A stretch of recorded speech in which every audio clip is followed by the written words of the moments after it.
I just found out my best friend was going to take care of my ex-boyfriend while he was ghosting me. Story time. In this life, if you don't fear woman, I want to know what you would fear. I had a boyfriend that I was dating. Everything was going smoothly. Our relationship was very good. Until one time like that, it started acting cold, started becoming distant. As at the time, I was very naive, so I would always cry. I would send a bunch of messages to his DM because I was just hoping he would reply me. One thing I'm gonna say is ghosting is one of the craziest things you can actually do to someone, and I believe it is very cowardice of you to ghost a person when you can open your mouth and talk. Tell them you don't want to do relationship anymore. I used to want to find out why this guy would suddenly just switch up on me, so I'll send him a bunch of text messages while I was confiding in my best friend. I used to tell this girl everything that was going on in my relationship. If my boyfriend buys me gifts, if he takes me out on dates, and it was my first relationship at the time, so I didn't have much experience, but she was pretty much experienced, so I could easily tell her everything. Then for the second time, my ex-boyfriend was ghosting me again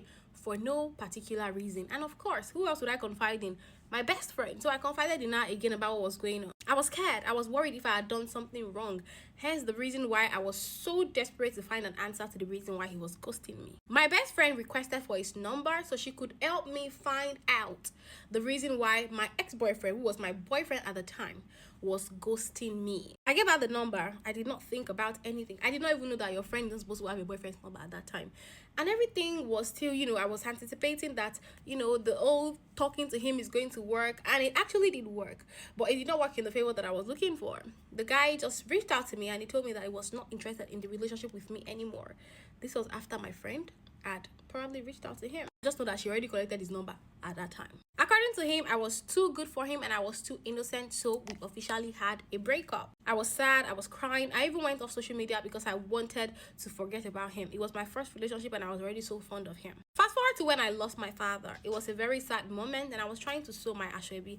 Note, this my best friend is a fashion designer, so she was the person that was making my asoebi for me. So one day when I was with her, she was sewing and we decided to just gist about everything in general.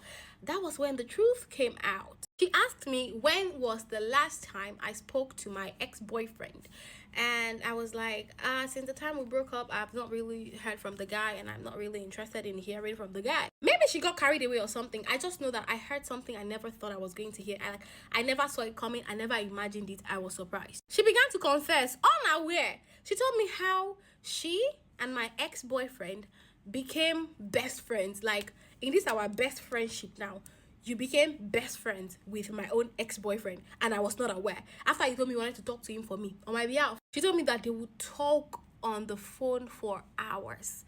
They would communicate every day, like not the kind of communication that friends were even having, because which friends used to do call midnight cool, boy and girl. So this thing was going on for a long time, and one point my ex-boyfriend fell sick. So my friend, as the good Samaritan that she was, I don't know what she was looking for, she told my ex-boyfriend that she wanted to volunteer to come and take care of him while he was sick. So she would cook for him and clean for him, get his medication, and just do everything that a girl would do for a man while he was sick. So she collected his address and she went over to his house. She had already got into his house with all the ingredients of what she wanted to cook, and then she started calling my ex-boyfriend, boy, stop picking his calls. Yoruba will say, "Passion ta fi loyale, o wa lori aja, ta ma fi no iyawo, koboko no ma lo nsin torí ayé àtijọ́ kọ́ la wà." You don't understand Yoruba, just leave this one out. She said she called my ex-boyfriend severally, but he was not picking the calls. At this point, I was so dumbfounded because I was like, what on